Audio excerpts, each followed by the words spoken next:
ভাবি ভাবি মাদুরে কি কইলো? আর কইস নে, মাদুরের কাছে গেছি, মাদুরের কত বুঝে কইলাম যে তোর এই দাঁতের কথা, কোনো কিছু হইলো না। আবার তোর যে জামাই, তোর জামাই তোর লগে সংসার করো না, বিশেষ সালিশ করা হয়েছে বলে এই পর্যন্ত শুনছি। কইতেছে দেখো ভাবি, যাইও কইছে এই বউ নিয়ে আমি আর কখনো সংসার করব না। মাদুর হয়ে একই কথা। ও তাহলে মাতবরে এই সানসানিটা করছে তাই না? টাকা খাওয়ার সময় তো একটা কম খায় নাই কে, এখন আমারে নিবার গেলে চিবি লাগে তাই না? আমি ওই মাতবরে যে দূরমু, চিনে নাই তো আমারে, দেখো কি করি মাতবরে। শুন বোন, শুধু এত চেঁচামেচি করিস না তো। মাতবর তো অনেকক্ষণ তোর জামাইরে বুঝাইছে, কিন্তু তোর যে জামাই ঘাটতেরা, ওই বেটা কোনো কথাই শুনে না। ওই বেটার এক কথাই এই যা বউ নিয়ে আমি সংসার করুম না। ঠিক আছে, আমি তো আমার জামাইরে ধরমু না, আমার জামাইর লগে তো আমার কোনো নাই কে, শত্রুতা নাই কে, আমি ধরমু ওই মাতবরে।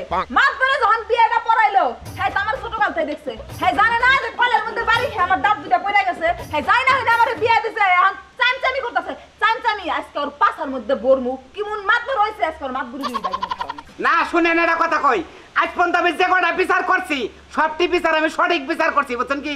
আজ পর্যন্ত ওই মিথ্যা সাকিব নিয়ে বিচার করে যে ঠেকা হন ওটা আমি ঠকি নাই, জীবনেও না।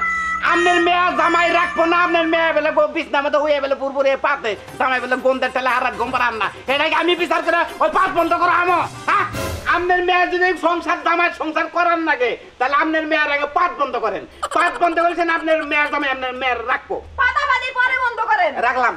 আমার লগে হিসাব নিকাশটা শেষ করেন, তারপর আপনি পাতাবাদির হিসাব বন্ধ করেন। আচ্ছা কি হিসাবটা কও? কি হিসাবটা?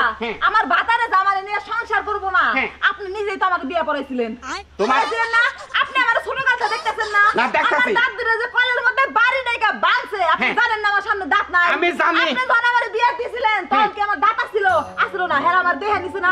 এখন কয়দিন সংসার করে আমার স্বাদ লাগে না, এখন আপনিও হেড কথা মানলেন, এখন আপনি আমার বিয়ে করবেন না। আমি এটা নাম করে মাতর, আমার নিচে কোনো মাতর নাই। আমি যদি এটা দাঁত ছড়া মেয়ে বিয়ে করি, মানুষ আমার কি কব? মানুষ কি কব আমার? হ্যাঁ, তুমি এনে কথা কও আমারে? পাগল হয়ে গেল। এই তোমার নন্দনী কি কয়? আমার নন্দ যা কইছে একদম ঠিক কথা কইতেছি। তুমিও কও ঠিক কথা কইছে? তাইলে বিয়ে তো সরানন্দের মনে আছে, তুমি গেছো নি কেন খাইছা? তো খুব মজা লাগছে। সামনের দাঁতটা তোমরা বানিয়ে দাও, সাদা করে বানিয়ে দাও জামাই রাখবো নি। জামাই যে সঙ্গে তোমার নিকে ইনজিওর বগলে যায়, সেটা বোধহয় হি রাইছে দাও, জামাই ইনজিওর থেকে পাইছে গেছে পয়সা আমারে। আমার বিয়ে করবি না, টাস করে একটা বাওয়ার দা চোর দা দাঁত ছুটি ফেলাই দিব। তুমি যদি তাও বাবার দাও চর দাও, যদি ভাইয়া দাও নাতি দাও, তোমার বিয়ে করা আমার পক্ষে সম্ভব না। কি এই যে ছাতা ধরবা না, এই যে তুই কি আমার নন্দের বিয়ে করবি নাকি দিবে একটা খুশি? বাবা গো, কেরাডে নিয়ে এসো, আমারে কেরাডে দাও। খারাও আমি ফোন দিতেছি। এই এলাকায় মারামারি হইলে গেলা বেকার একা মারি খাই আমি হেই মার তোর আজকের কথা কি ফোনটা দিতেছি। হ্যাঁ বিয়ে কি করবো? আপনারা কি কর? দাঁত সারা মানুষ বিয়ে করলে তোর গম পেরে আরাম পান না, কিবা করবো?